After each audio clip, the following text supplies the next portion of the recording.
les dimanches derniers, que la Sainte Seine, c'était les derniers actes quelque part institutionnels de la part de Christ envers ses disciples pour confirmer leur foi. Mais ici, on voit les prénonces d'un abandon. On voit les prénonces d'un scandale. Et Jésus, après avoir fortifié son Église par la Sainte Seine, il est en train de prénoncer l'abandon et quelque part un type de trahison des 12. Et c'est assez étonnant de remarquer comment ces 12 qui sont là, on a vu déjà la trahison de Judas, un d'entre les 12 qui allait trahir les Christ ouvertement, mais on voit maintenant comment même ces disciples-là vont tomber dans un grave péché. Les péchés de la désertion, les péchés des scandales. C'est similaire ou très proche de l'apostasie. On va voir qu'il ne s'agit pas d'une apostasie finale, mais il s'agit d'un grand scandale qu'ils vont pratiquer. Dans les moments de la plus grande fragilité de Jésus, même en étant rassuré par la Sainte Seine, on voit ici que Jésus connaît en avance même la fragilité de la foi des disciples. Mais même cette prédiction de Jésus ne vise pas à décourager ses disciples. C'est très intéressant de remarquer que la connaissance en avance, non seulement de notre conversion, mais la connaissance en avance du fait que même après la conversion, nous pouvons tomber dans un péché si grave. C'est très intéressant que même là, Jésus vise à les encourager. Et donc, la prédiction non seulement de sa mort vise à encourager les disciples, la Sainte Seine vise à encourager les disciples, et c'est intéressant que même la prédiction de cet acte grave de désertion, c'est quelque chose qui vise aussi à encourager les disciples. C'est étonnant de voir, avant tout, combien résolu Jésus était, combien déterminé Jésus était de réconforter les disciples, d'encourager les disciples. D'accord? C'est très important de voir dans ces passages comment Jésus va laisser à côté quelque part sa souffrance personnelle pour prendre soin des disciples. Qui est la personne qui souffre le plus dans ces passages? C'est Jésus lui-même, qui sera trahi, qui fera face non seulement à la souffrance physique, mais au déversement de la colère de Dieu. Et il est là pour réconforter ses disciples. C'est super intéressant de remarquer donc la détermination, le triomphe de la foi de Jésus. Une foi résolue, triomphante, qui arrive même à être si généreuse à point d'être plus préoccupé avec l'imperfection de la foi des 12 qu'avec la souffrance qu'il allait même traverser. Donc on voit ici deux affichages des foi différentes. La foi de Jésus, en tant qu'homme, clairement affichée ici, une foi triomphante, ferme, généreuse, et on voit de l'autre côté la foi oscillante et instable des disciples. On ne peut pas diminuer l'importance de ces mots dans le verset 27 qui nous dit « Vous serez tous scandalisés ». C'est un mot qui, dans sa racine, est utilisé même pour l'apostasie. Mais on ne peut pas comprendre dans les contextes comme apostasie, car elle peut avoir d'autres significations. Mais le fait d'avoir utilisé ces mots précisément, c'est pour montrer la graveté, les niveaux d'abomination de cet acte des disciples. Jésus souffrira cet abandon réel de ses disciples. Il va marcher envers la croix toute seule. C'est super intéressant. L'abandon, il faisait partie aussi des punitions que les péchés méritent. C'est la séparation de Dieu lui-même. Mon Dieu, pourquoi m'as-tu abandonné? Et c'est là commence dès maintenant, avec l'abandon des plus proches. Il n'y a aucune expérience qu'on puisse avoir dans cette vie, aucune blessure qu'on puisse avoir dans cette vie, conséquente du péché, On voit combien terrifiant, combien endommageant c'est l'abandon. Des fois, des personnes les plus chères de nos vies. Et ici, Jésus était avec les personnes les plus chères de sa vie et il serait abandonné dans les moments les plus difficiles et les plus fragiles de sa vie. Ici, nous voyons comment cette foi du Christ était rassurée, car il comptait avec un autre type de paternité qui ne dépendait pas des êtres humains, et c'était pour cela qu'il a pu continuer. Mais c'est très intéressant de voir déjà que cet abandon est quelque chose de grave, de sérieux, la désertion, le reniement du Christ. En même temps, nous ne pouvons pas non plus mépriser les circonstances face auxquelles les disciples se trouvent. Ils se trouvent devant une pression. Quelle est la différence entre la trahison de Judas et la trahison ou l'abandon des disciples? La trahison de Judas, c'était volontaire, personnel. C'était prémédité. D'accord? C'était pour les profits personnels. L'abandon des disciples, c'est sous la plus élevée pression qu'on ne pourrait jamais imaginer. On ne va jamais vivre une pression pareille. Déjà, c'était une pression avant la résurrection effective du Christ. Il a vaincu la mort. Pour nous, on est beaucoup plus privilégiés, on a déjà constaté cette réalité. Mais pour les disciples, ils étaient tellement habitués avec les privilèges de la présence réelle et physique de Jésus avec eux, que ça serait très difficile de les voir souffrir si tant, d'être séparés. Les bergers ont été frappés devant leurs yeux. La persécution impliquait leur mort. La mort de Christ, c'est aussi leur mort, leur persécution. Et c'est étonnant de voir comment les personnes aujourd'hui veulent mépriser les fautes de Pierre. Les fautes de Pierre sont graves, mais c'est très intéressant. C'est pas car les personnes veulent justifier une vie très faible dans la foi, très marquée par les péchés, en montrant Pierre comme exemple. Et c'est étonnant de voir comment Pierre, il a péché avec les meilleures motivations et sous les pires des pressions.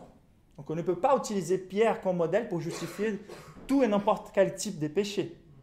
Mais c'est très intéressant de remarquer que même si c'était une pression insurmontable pour les disciples dans leur état présent des foi, c'est intéressant de voir que même si c'est compréhensible quelque part, ça reste très grave vu l'utilisation de ces termes escandalos ou les scandales. Donc c'est vraiment plutôt la notion de trébucher dans la foi que la notion d'apostasie. Mais c'est grave de renier le Christ. Et il faut qu'on évalue notre foi pour savoir, avec beaucoup moins de pression, plusieurs d'entre nous sont déjà en train de nier notre identification avec le Christ. C'est un avertissement pour l'Église, mais c'est une réalité que nous allons tous traverser car notre foi peut être instable. Nous pouvons arriver à une maturité de foi, comme les disciples vont arriver au futur, par la résurrection de Christ et surtout par la descente du Saint-Esprit. Mais à ce moment-là, ce qui caractérise leur foi, c'est cette instabilité qui peut aussi caractériser la nôtre. Et donc, quel est le but central de Jésus dans ces textes? C'est que les chrétiens doivent avoir leur foi non seulement générée par les Christ, donc, considérons ensemble qui sont ces 12. Certains ont eu juste une grande promotion dans leur vie. Les pêcheurs des poissons sont devenus des pêcheurs des hommes, des âmes. Quelle gloire pour Pierre surtout d'être un simple homme de la pêche qui est devenu le porte-parole de l'Église. C'est incroyable la promotion.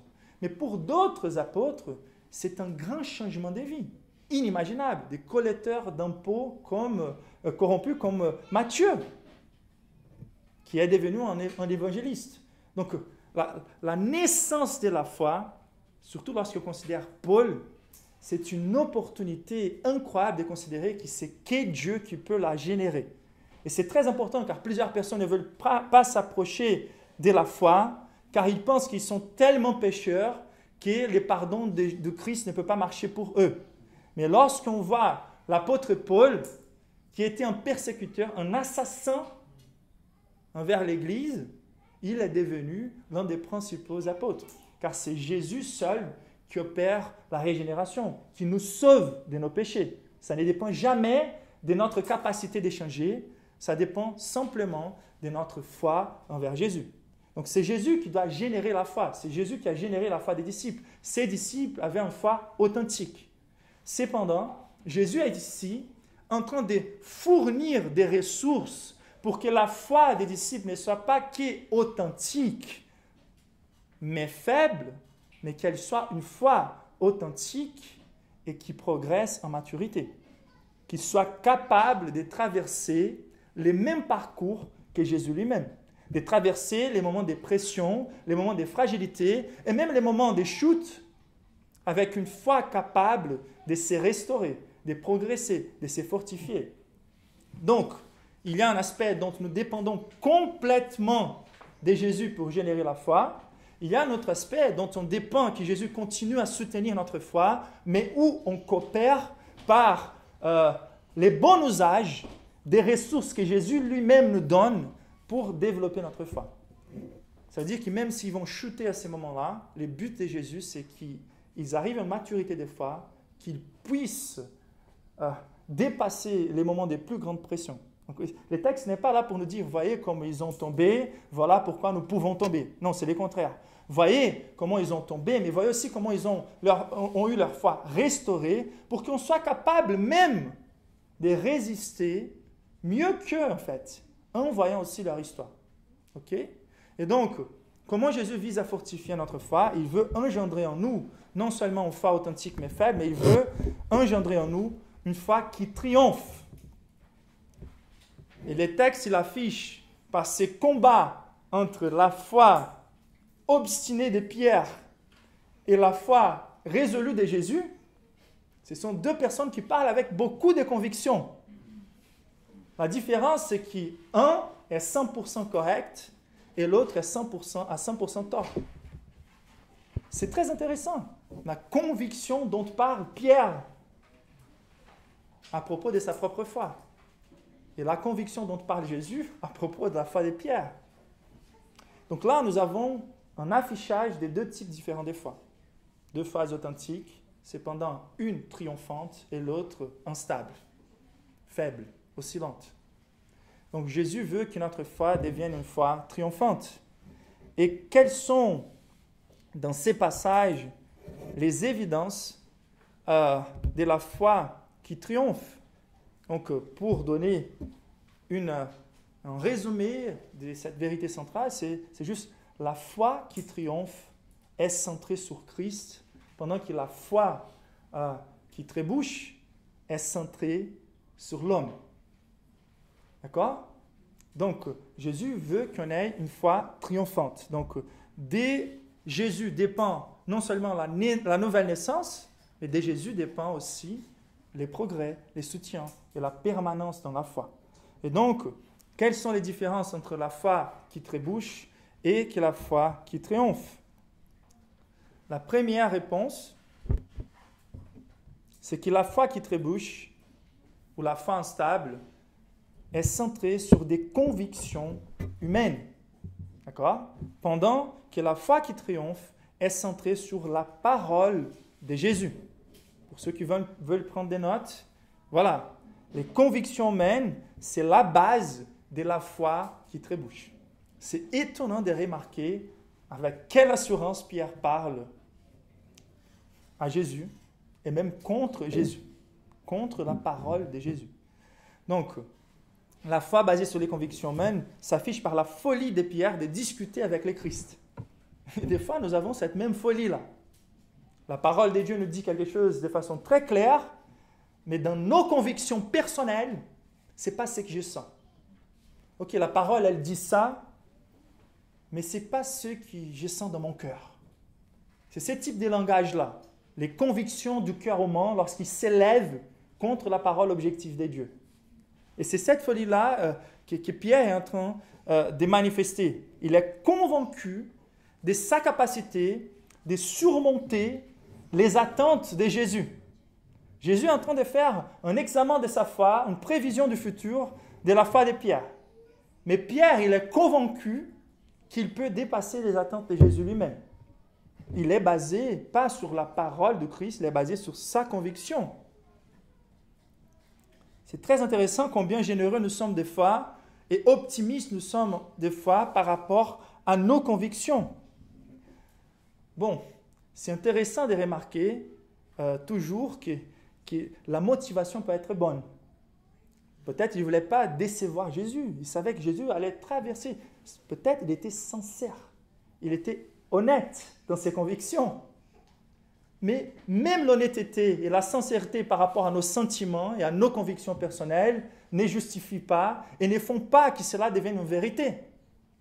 C'est très intéressant de remarquer, il était convaincu de sa capacité de rester fidèle.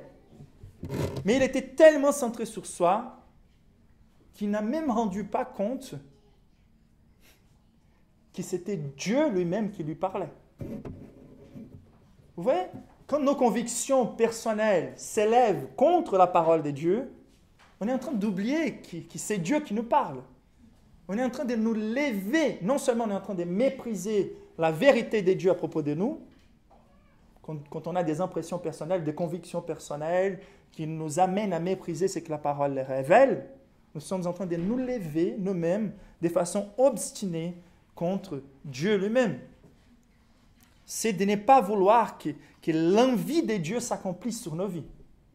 C'est de vouloir forcer nos envies sur Dieu lui-même. De faire nos désirs charnels et personnels devenir des convictions par rapport à ses promesses. Des fois, Dieu n'a jamais promis certaines choses. Il n'a jamais eu une vision si élevée de notre capacité de croire, de notre capacité de rester fidèle. Mais nous, on défie Dieu même avec cette assurance, avec cette conviction. C'est aussi de s'assourdir à la parole de Dieu. C'est Pierre qui prend la décision, c'est incroyable. Il ne considère même pas ce que Dieu parle, ce que Jésus lui parle. Jésus il commence en disant, vous serez tous scandalisés. C'est une réalité pour vous tous. Et déjà, c'est Pierre qui s'élève en disant, quand tous seraient scandalisés, je ne serai scandalisé. Clairement contraire à la parole de Christ. Ensuite, Jésus va dire, non, Pierre, je vous dis, je suis sûr et certain. Et particulièrement par rapport à toi, tu vas me régner avant que les coqs chantent 2 fois, tu vas me régner 3 fois. Cette nuit même. La certitude de Jésus et la réponse de Pierre, quand il me faudra mourir avec toi, il n'écoute même pas la parole de Dieu. C'est un challenge énorme pour les pasteurs. On sent très bien lorsqu'une personne est convaincue par ses passions, des promesses qu'elle a créées pour soi-même, et qu'elle commence à marcher contrairement à la révélation de la parole, et qui même de démontrer la parole n'est pas suffisant. Ils sont assourdis pour la parole de Dieu. On ouvre la parole, on cite des versets spécifiques pour leurs circonstances, pour leur cas. Mais on est sûr qu'après cet entretien pastoral, ces personnes-là sortiront plutôt avec ces convictions passionnées que la parole de Dieu. Ils sont en train de s'assourdir eux-mêmes à la parole de Dieu et de s'élever contre la parole de Dieu. Là, c'est la caractéristique des convictions humaines. Quel avertissement de savoir que les plus belles et appréciables, pour plus belles et appréciables qui soient nos convictions, que pour plus sincères et honnêtes qu'elles soient, si elles ne sont pas confirmées par la parole de Dieu, c'est une grande invitation à la déception. Et c'est une rébellion ouverte de s'élever contre la parole de Dieu. Nos convictions sont toujours incertaines et passibles de faute lorsqu'elles ne sont pas confirmées par les Écritures. Que Dieu nous délivre de ces grandes déceptions, que notre foi peut avoir lieu pour le développement des convictions contraires à celles de Christ. Mais la foi qui triomphe est basée sur la parole de Christ. Et c'est énorme de voir déjà comment Jésus est un modèle pour nous à ce point-là. C'est-à-dire Jésus en tant qu'homme, en tant que Dieu, on a déjà médité beaucoup dans son omniscience. Mais Dieu en tant qu'homme, il est en train de pointer vers la parole de Dieu comme base de son assurance. Oh, voici, Pierre, vous allez me nier. Ouvrez la Bible avec moi en Zacharie chapitre 13. Vous voyez, ici la parole de Dieu, 520 ans avant nous, est en train de nous dire que lorsque les bergers seront frappés, les brebis seront dispersées. C'est écrit. On ne peut pas changer ça. C'est la réalité, c'est écrit. C'est comme ça que les choses vont se passer. Vous voyez comment Jésus est en train de pointer quels sont les fondements sûrs et certains des choses qui se passent, de la vérité. Jésus, il est en train de prendre la Bible et de citer la Bible comme les fondements de son assurance. Et c'est comme ça que nous devrions marcher. Car la parole de Dieu, c'est la parole de Christ. Il est la parole faite chair. Et par là, c'est étonnant, car Jésus, il est en train de vouloir nous réconforter. On ne trouvera jamais du réconfort hors du cadre des vérités bibliques. Ce sont toujours des promesses vides qu'on s'est dit à nous-mêmes lorsque l'Église vous encourage à prendre un cahier et à écrire vos désirs ou vos promesses, lorsque vos désirs et vos promesses sont contraires à la parole de Dieu. Non, on va lire la parole de Dieu pour trouver les vrais désirs et les vrais réconforts et les vraies promesses. La réalité qu'on trouve dans la parole de Dieu, c'est que Jésus est en train de vouloir rassurer ces passages de Zacharie 13. C'est un des passages bibliques et c'est incroyable comment Jésus, à la fin de sa vie, il est en train de rapporter beaucoup de textes bibliques de l'Ancien Testament, la notion de la Pâque, beaucoup de citations par rapport à sa mort, la prévision de la trahison de Judas, avec des textes très particuliers de l'Ancien Testament et des images. Et ici, à nouveau, il prend un autre. C'est Zacharie 13 qui nous présente le Messie qui va souffrir. Très similaire à Ésaïe 53. C'est quelque chose qui nous montre que c'est Dieu lui-même qui va frapper son berger. Divin orchestre. Super intéressant. Et pourquoi ça, c'est un moyen de rassurer les disciples? C'est car c'est nécessaire que nos fautes soient expiées. Ils sont en train de profiter de la communion avec Jésus, les 12, mais cette communion ne peut pas avoir lieu. C'est une anticipation, c'est une bénédiction, c'est une anticipation de quelque chose que Jésus doit justifier devant Dieu. Dieu ne peut pas avoir de la communion avec nous s'il ne paye pas les prix de nos péchés sur la croix. Donc c'est ça qu'il est en train de dire. Les Messies, il fallait qu'ils viennent, qu'ils obéissent parfaitement à la loi, mais surtout, il fallait qu'ils meurent sur la croix. Les bergers seront frappés et vous ne pouvez pas tenir à ces moments. Mais c'est intéressant de voir l'assurance de Jésus sur la parole. L'assurance de Jésus, c'est de nous pointer envers la Bible comme autorité finale. Jésus, il était beaucoup plus rassuré de l'accomplissement d'une prévision biblique que de l'accomplissement des convictions d'un leader de l'Église. Vous voyez les risques pour l'Église? Lorsque des porte-paroles, des soi-disant prophètes s'élèvent et qui enseignent et qui parlent des choses contrairement à la parole. La vraie prophétie, c'est de parler de la part de Dieu, avec l'assurance et la confirmation de la parole. Et donc, Jésus nous enseigne à ne pas nous nourrir de faux espoirs et à extraire toutes nos connaissances de la parole. Mais sa connaissance est basée aussi sur sa divinité.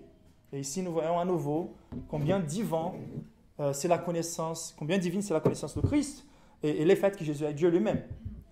Donc c'est très intéressant de voir qu'il non seulement a cité la parole comme base de sa connaissance des choses qui allaient se passer, mais il a révélé des vérités à propos de Pierre en avance avec des détails incroyables.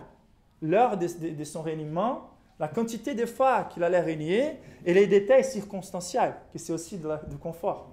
Donc c'est cette sonnette-là du coq, lorsque Pierre sera éveillé par le coq à nouveau, lors de son troisième régnement, ça servira aussi à ces rappels que Jésus savait qu'il allait tomber et qu'il allait restaurer sa foi. C'est une invitation à l'espoir. Mais c'est très intéressant de remarquer ici comment Jésus est en train d'afficher une connaissance, suivez-moi, une connaissance subjective par rapport à Pierre, d'accord, par rapport au fonctionnement de son cœur, subjective, mais c'est une connaissance parfaitement objective.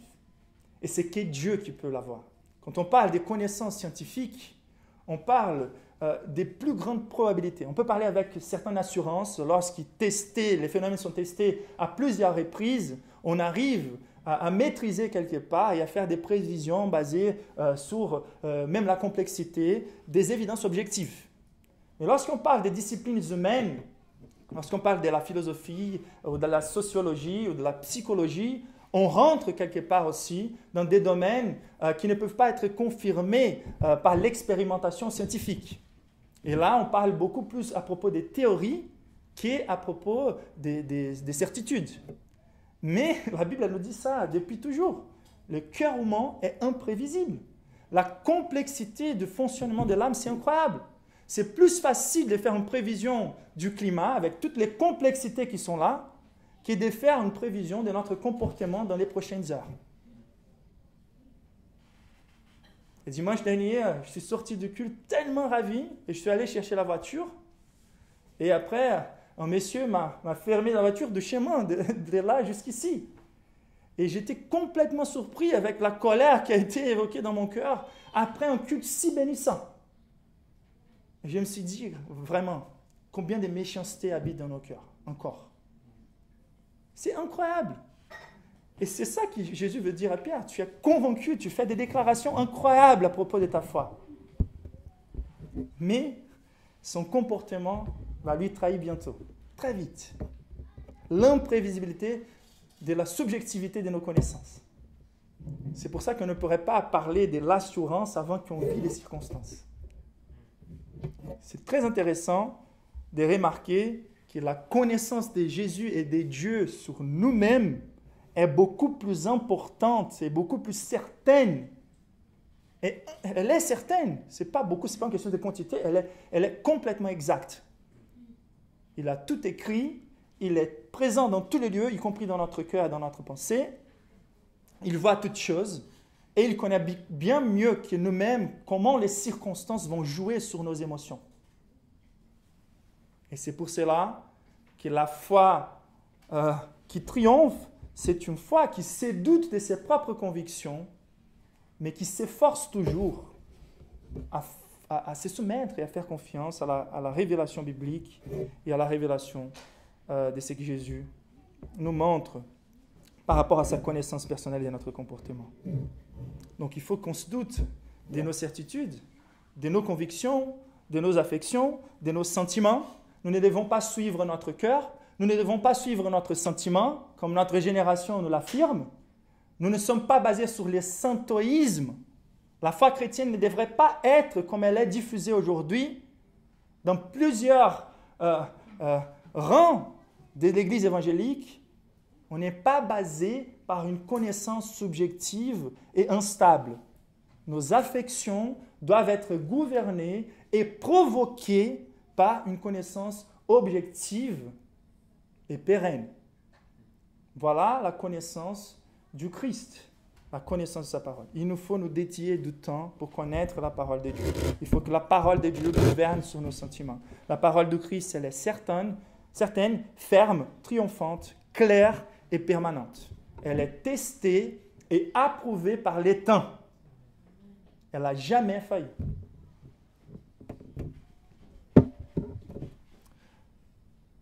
Donc la foi instable ou la foi qui trébuche, le deuxième point, c'est qu'elle est centrée sur les forces humaines ou la puissance humaine, mais la foi qui triomphe est centrée sur la puissance de Christ. Ça, c'est super intéressant de remarquer dans cet échange entre Jésus et Pierre.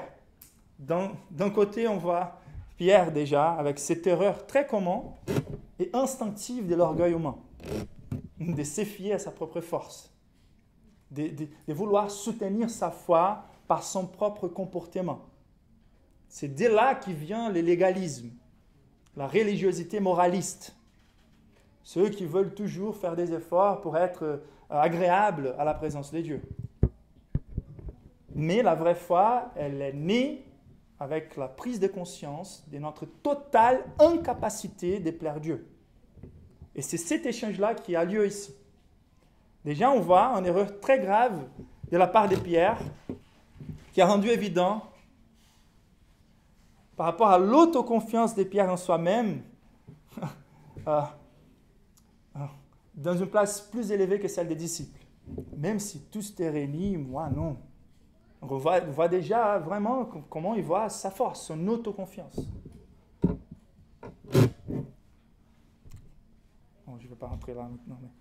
Et après, Pierre, en se regardant quelque part plus élevé que les autres, il est en train de suggérer qu'il fait confiance à sa capacité de faire des promesses envers Dieu sans avoir passé par des circonstances. Donc il est là, il se sent plus élevé que les autres déjà. On voit qu'il veut s'assurer à soi-même quelque part de sa capacité de rester fidèle. Il a peut-être senti vraiment la déception de Judas, de la trahison de Judas. Il a dit, voilà, comme nous sommes tous blessés, les disciples sont blessés, mais nous non. Et donc, peut-être c'est juste une envie vraiment bien motivée. Mais la réalité, c'est qu'il se voit déjà plus élevé que les disciples. Il se voit aussi plus capable de tenir ses promesses si élevées. Ce sont des promesses chaque fois plus élevées qui s'aboutissent avec cette capacité d'engager tous les membres de son corps à se livrer même jusqu'à la mort pour révéler son allégeance à Jésus, sa fidélité à Jésus. Donc vous voyez, c'est quelqu'un qui est rassuré. Je regarde l'église et je vois plusieurs. Et je me dis des fois, oui, je pense que cette personne-là n'aurait pas la capacité de traverser cette tribulation, cette personne-là non, mais moi oui. Moi, je suis capable. Je suis plus mûr dans la foi, vous voyez combien de livres j'ai déjà lus, etc. Et c'est une humiliation incroyable lorsque ces personnes-là traversent les moindres challenges. Pour leur bien. C'est la grâce de Dieu qui nous rappelle de notre fragilité. Et c'est intéressant de voir qu'il méprise non seulement la foi des autres, par la force de sa foi, mais il méprise aussi les poids des circonstances qu'il n'a même pas encore vécues. C'est-à-dire que c'est ces moments de la plus grande pression, de la persécution. L'histoire nous montre, et ça c'est très intéressant, que dans la période de la persécution de l'Église, il y en a eu plusieurs qui n'ont pas régné les Christ. Et après que la vague de la persécution avait passé, c'est intéressant de remarquer combien ces personnes-là sont devenues très orgueilleuses et qui ne voulaient plus accepter ceux qui avaient régné les Christ sous la menace de l'épée, mais ils se sont devenus très orgueilleux de soi-même et de leur force et de leur capacité. Et l'histoire montre comment ces hommes-là qui ont été humiliés par la chute se sont levés beaucoup plus forts dans leur foi. Et c'est intéressant de remarquer que Pierre a méprisé les circonstances, mais il a méprisé aussi quelque chose de très puissant que Luc, chapitre 22, va nous révéler. C'est les parallèles de ces passages. Et voici ce que Jésus dit à Simon. Okay? Pas encore la roche, Pierre, mais Simon. Avec toute sa certitude, il est appelé encore par Jésus. À nouveau, on va revenir à Simon. Si tu es tellement certain de ta propre force pour soutenir ta foi, on va t'appeler Simon 2 fois. Luc 22, 31 nous dit, le Seigneur dit, Simon, Simon, Satan vous a réclamé pour vous cribler comme les froment. C'est très intéressant. Pierre a fait cette déclaration-ci, même si je dois mourir pour toi, je reste fidèle, après avoir écouté de la part de Jésus le fait que Satan était derrière cette tendance, là c'est vraiment énorme, Satan est derrière la tendance de mépriser la parole de Dieu pour s'attacher à nos convictions personnelles. Satan est derrière la foi qui confie trop dans sa propre force. Il y a une bataille spirituelle qui est derrière la manifestation de l'orgueillement, qui veut mépriser la vérité de Christ. Et ça, c'est d'afficher combien Simon était fier et confiant dans sa propre foi. Il a méprisé les circonstances, la foi des autres, la parole de Christ, et il a méprisé également la puissance de Satan. Un des signes de quelqu'un qui ne dépend pas de Christ, qui n'a pas la foi triomphante, c'est sa manière de mépriser la bataille spirituelle, les besoins de la prière. Et donc, c'est une foi instable, celle qui a une vision très élevée de soi-même, qui méprise les autres et les circonstances et Satan lui-même, et qui pointe envers soi-même et ses capacités. Mais Jésus va corriger la mentalité de Pierre. Il va vouloir faire Pierre comprendre que la foi qui triomphe est centrée sur la puissance de Christ. Dans ces textes, c'est incroyable, la première chose qui nous montre cela, c'est simplement l'image de berger. L'image de berger, elle est incroyable car elle vise simplement à communiquer les brebis leur totale dépendance et leur totale fragilité de berger. C'est inévitable que les bergers soient frappés et que les brebis ne soient pas dispersées. C'est inévitable que par la mort de Christ, l'apparente fragilité du berger, les brebis soient dispersées. La seule chose qui a la capacité de nous rassembler et de nous faire progresser, c'est la présence de Jésus. Les bergers, on a bien remarqué ça dans notre étude ce matin, les bergers qui coopèrent avec Jésus sont aussi des brebis. Les pasteurs sont des brebis. Et on ne peut que coopérer en tant que berger en étant sous le leadership de bons bergers. Mais c'est intéressant de remarquer ici que l'emphase, c'est de démontrer la toute-puissance du berger et la toute-dépendance des brebis. Aucune force en soi-même. Écartée du pâturage, elle est fragile. Elle est sous menace. Et donc, cette dispersion, même la dispersion en soi, n'est pas quelque chose qu'ils peuvent surmonter toute seule. Il faut que les bergers réapparaissent, d'une manière ou d'autre, soit par sa présence, par la résurrection, soit par la descente du Saint-Esprit, qui nous amène l'esprit de ces bergers. Et la signification, donc, il montre la totale dépendance par l'image du berger. Jésus montre sa toute-puissance par la façon déterminée dont il va faire face à la mort. C'est très intéressant. Jésus va marcher devant les pâturages, devant les brebis. C'est lui qui va ouvrir les chemins pour faire face à la mort sacrificielle. Et dès maintenant, il va commencer à fortifier les brebis en montrant, c'est écrit, je dois traverser cette mort, c'est pour votre bien. Et donc, considérez que je ne dépends pas de vous ou de votre fidélité pour faire ce dont tu as besoin de faire pour soutenir votre foi. Je ne dépends pas de vous. Vous allez vous disperser, mais moi, je vais jusqu'au bout. Et je vais revenir. C'est la troisième manière de manifester cette puissance. Il prononce sa résurrection de façon tellement certaine car il ne se plonge même pas dans les contenus. Il dit juste, mais après que je serai ressuscité, je vous précéderai en Galilée. C'est énorme, énorme. Donc il ne veut pas mettre les focus dans la chute de ces brebis. Il ne veut pas mettre les focus dans la déception que ces disciples vont provoquer envers eux-mêmes. Il est en train de prononcer ces choses-là pour mettre les centres de l'attention dans sa toute-puissance. Non seulement d'accomplir ce qui est nécessaire pour engendrer notre foi, ça veut dire la croix, la punition sur la croix, la vie parfaite et la punition sur la croix, mais aussi en affichant les triomphes de ce qu'il accomplit par la résurrection, en nous ressuscitant avec lui pour soutenir la foi.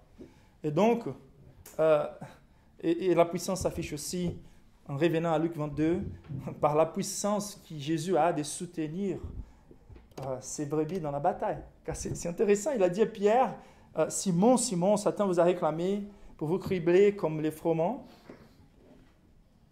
Verset 32, c'est incroyable. Mais j'ai prié pour toi, afin que ta foi ne défaille point. Et toi, quand tu seras converti, affermis tes frères. Donc, c'est la notion générale de la conversion, c'est-à-dire les conversions constantes de nos oscillations. Okay? Ici, ce n'est pas la conversion de la genèse de la foi de Pierre, car Jésus avait déjà confirmé cela. Mais c'est intéressant de remarquer que cette grande chute s'approche beaucoup d'une notion d'apostasie dans le cœur de celui qui tombe. Il y a le désespoir. On a l'impression que c'est fini pour nous, qu'on n'a été jamais des vrais chrétiens. Ça, c'est l'encouragement de Satan lui-même. Mais ici, on voit Jésus qui est en train de dire, tu peux même avoir l'impression que tu as apostaté. Mais la réalité, c'est que j'ai prié pour toi. Ta chute n'est pas finale. C'est pour ta croissance. J'ai prié pour toi afin que ta foi ne défaille point. Donc c'est Jésus qui est en train d'employer des prières pour soutenir notre foi. Nous ne pouvons jamais penser que notre foi dépend de nous-mêmes. Elle dépend toujours de Jésus lui-même qui prie pour nous. Satan est celui qui nous encourage à penser de manière très élevée à nous-mêmes, justement pour qu'on ne rentre pas dans cette bataille contre lui. Pour qu'on ne prie pas, pour qu'on ne prie plus. Mais l'Esprit de Christ nous pousse toujours à regarder, assimiler notre faiblesse. Et c'est pour ça que la restauration de Jésus commence par la révélation de notre humiliation. Et ici, l'humiliation est communiquée par Jésus par combien Pierre serait humilié par un être créé. C'est très commun dans la Bible comment les êtres moraux créés à l'image de Dieu sont humiliés par la manière dont les êtres créés obéissent à la volonté de Dieu automatiquement, instinctivement. C'est très intéressant de remarquer que cet animal qui des fois peut symboliser aussi l'orgueil, mais cet animal-là, qui n'est qu'un animal, va surmonter Pierre vis-à-vis aux attentes des dieux par rapport à son comportement. Moi, je suis en train de t'assurer, Pierre, tu vas te comporter de cette manière. Et Pierre en disant non, non, non. Et l'humiliation, c'est que, tu sais comment les coqs chantent tous les matins à plusieurs reprises. Donc, avant que les coqs chantent la 12e fois, tu m'auras nié 3 fois déjà. Quelle humiliation pour Pierre. Qu'un animal soit soumis, on ne peut pas parler de volontairement, mais naturellement soumis à la volonté de Dieu et qui est contre sa volonté, Pierre veut renier une réalité qui va s'accomplir. Donc cette humiliation de coq, elle est assez intéressante. Mais il y a ces triples reniements de Pierre, c'est assez intéressant car on est ici reconnaissant l'importance de rester éveillé. Et c'est ça la fonction, la vigilance. La fonction du coq, c'est de nous éveiller. Okay? Le matin, il est là pour ça. Et il est le premier à s'élever, il est attentif à sa tâche, il est toujours en garde. Mais c'est très intéressant car bientôt, Jésus va prendre les 3 plus proches d'entre les 12 pour aller prier au Gethsémani. Et combien de fois ils vont s'endormir? 3 fois. Ces reniements commencent avec cette compréhension de l'incapacité des disciples, de soi-même, de se tenir ferme dans la bataille spirituelle, de rester éveillés. Et ensuite, cela va se conclure et culminer avec les coqs qui chantera les matins. Cette nuit même. C'est très humiliant. Mais cette humiliation ne vise qu'à nous faire comprendre notre totale dépendance de Jésus. Car l'assurance vient aussi par rapport à la restauration. Donc, une foi timide et faible, dirigée à Christ, elle est infiniment plus puissante qu'une foi qui a un égard très élevé à propos de soi-même.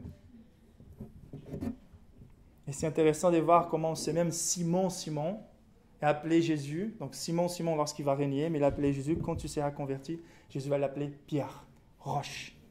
Lorsque tu apprendras à ne plus dépendre de toi-même, Simon, tu deviendras une roche pour influencer tes frères. La restauration même de sa tâche ministérielle, avec l'affirmation triple aussi de l'amour de Christ envers Pierre. Et c'est très intéressant. Il faut qu'on progresse. La foi instable ou la foi qui trébuche, troisième point, est centrée sur l'espoir humain, mais la foi qui triomphe est centrée sur l'espoir du Christ. Donc, on va juste résumer ces points. C'est une implication du premier point, là, liée à la parole ou la connaissance future de Dieu. Mais c'est juste que nous avons, dans notre foi faible, une tendance à lire le futur par rapport au présent. On est très excité, très animé, et on pense que cet état va rester toujours là. Ou on est tellement attaché aux bénédictions présentes. Donc, un moment, une saison plaisante avec Jésus sur terre avec nous. Mais cela nous empêche de contempler la richesse de la gloire future.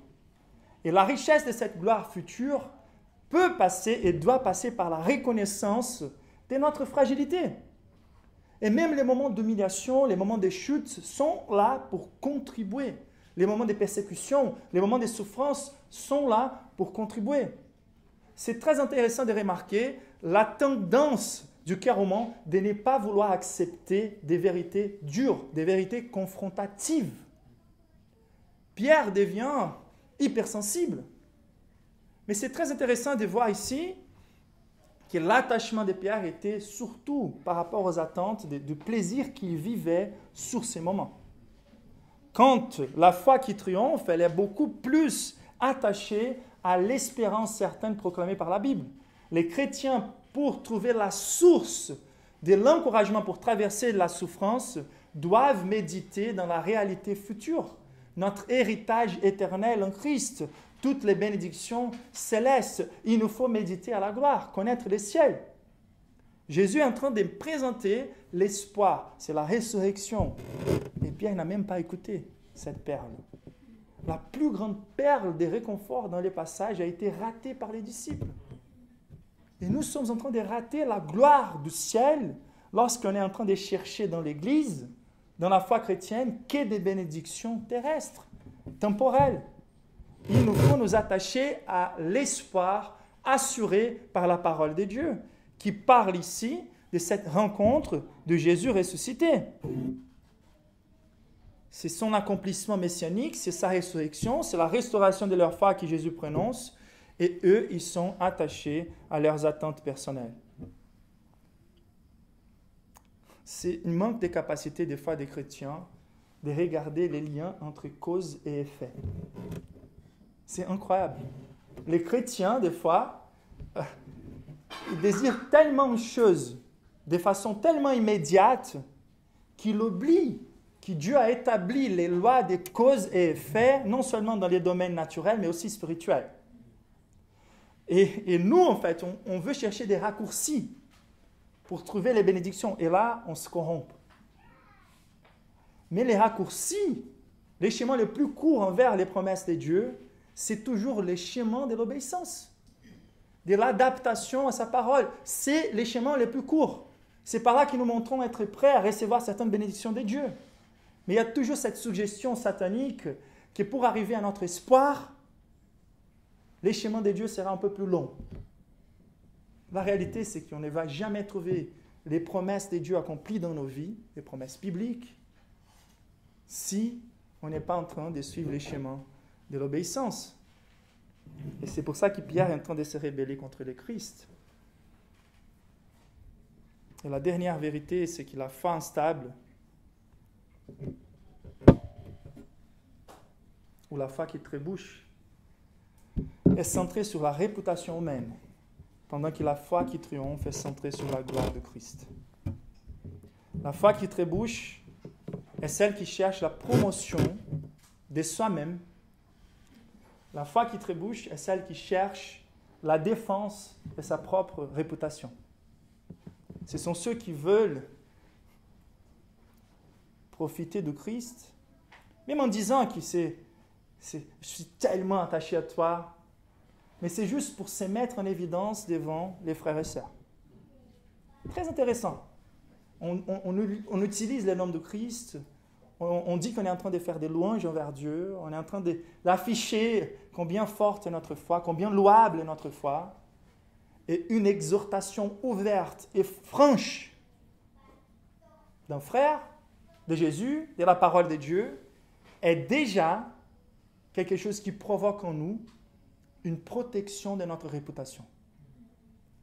Remarquez comment Pierre,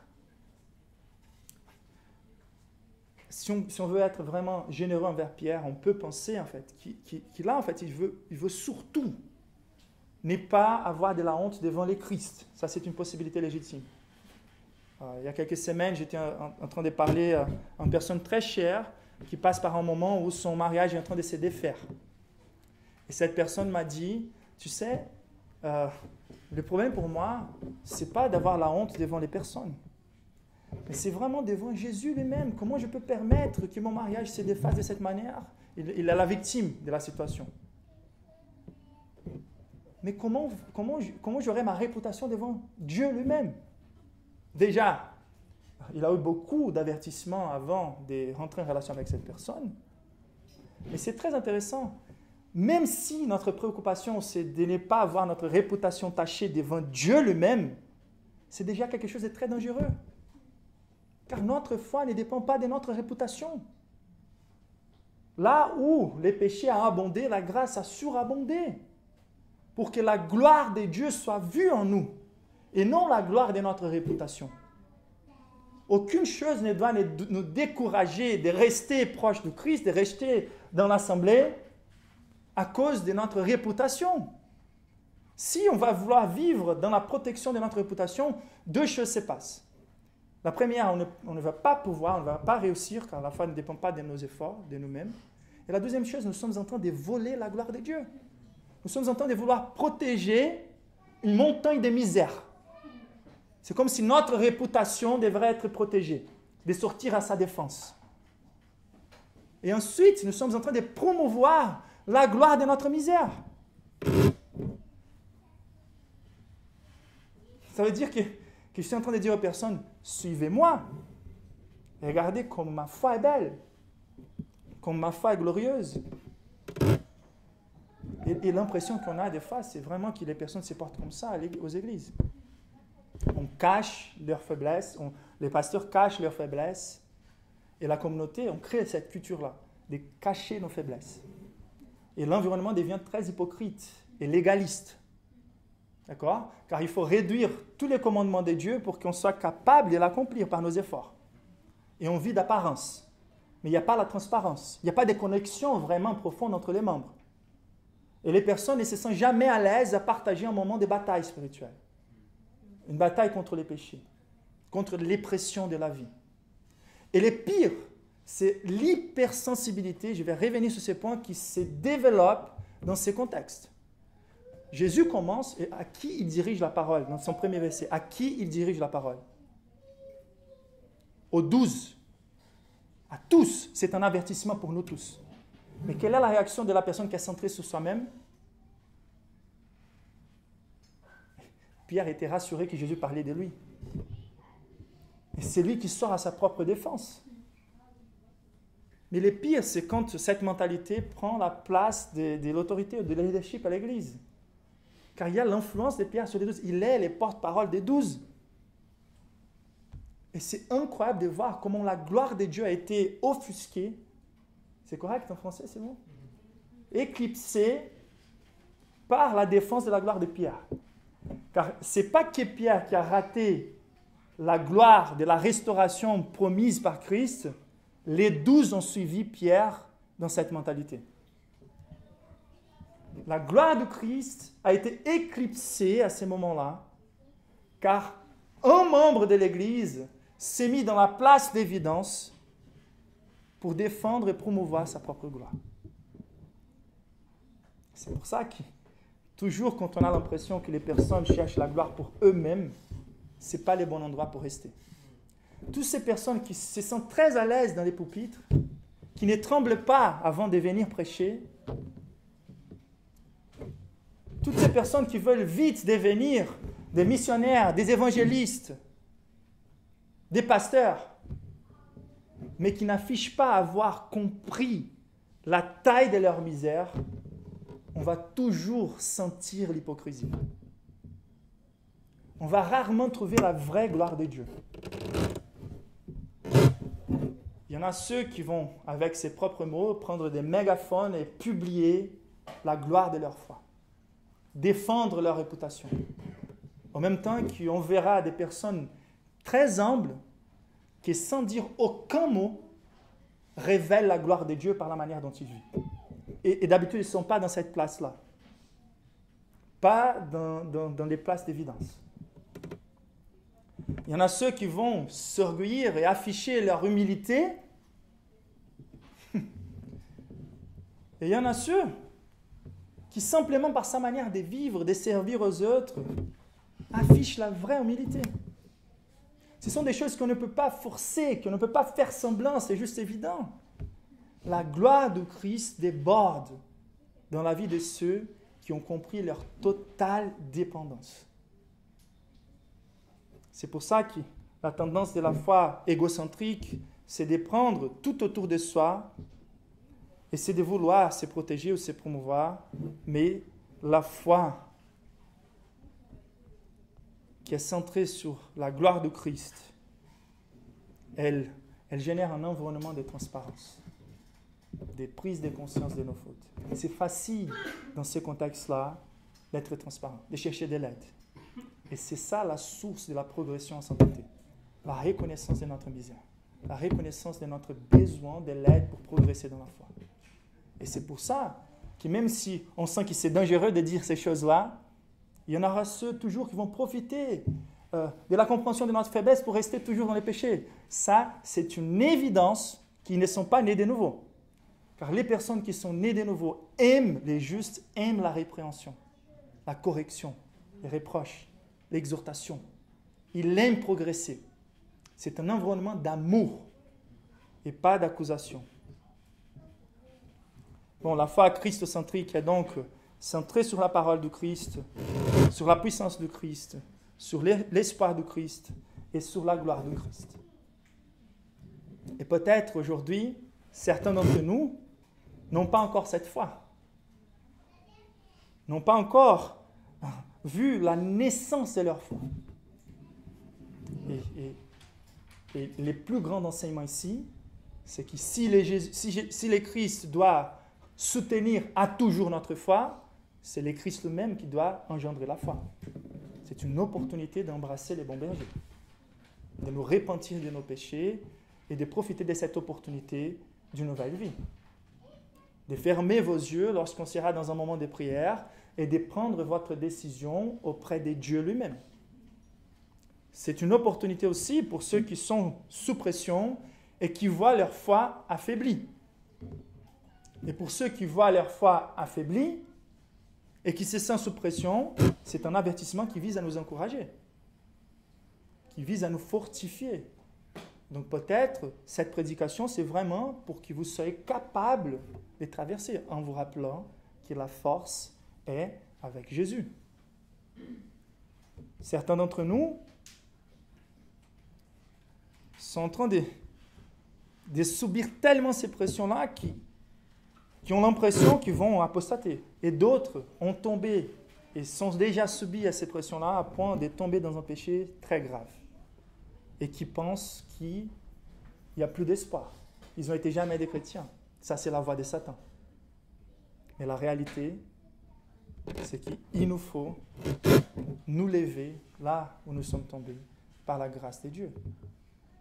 Pour ceux qui sont écartés, dispersés, comme ces brebis-là, c'est les moments de suivre à nouveau les bons bergers qui veulent nous ramasser ensemble, qui est présent à l'Église par la présence du Saint-Esprit. Profitez du troupeau pour ces retours. Et quels que soient les cas, la réalité c'est que les bons bergers veulent nous rassembler à nouveau pendant qu'il guide les chemins, pendant qu'il ouvre les chemins, car il a traversé la mort. Dans le monde, nous allons tous traverser les afflictions. Mais, du courage, car vous avez vaincu le monde? Non, car moi, j'ai vaincu le monde. C'est en suivant les bons bergers que nous allons vaincre le monde. Il est ressuscité, il est présent par son esprit, et c'est comme ça qu'il ramasse ses brebis au travers de la prédication de sa parole et les rassemblements de son peuple. Lèvons-nous pour prier.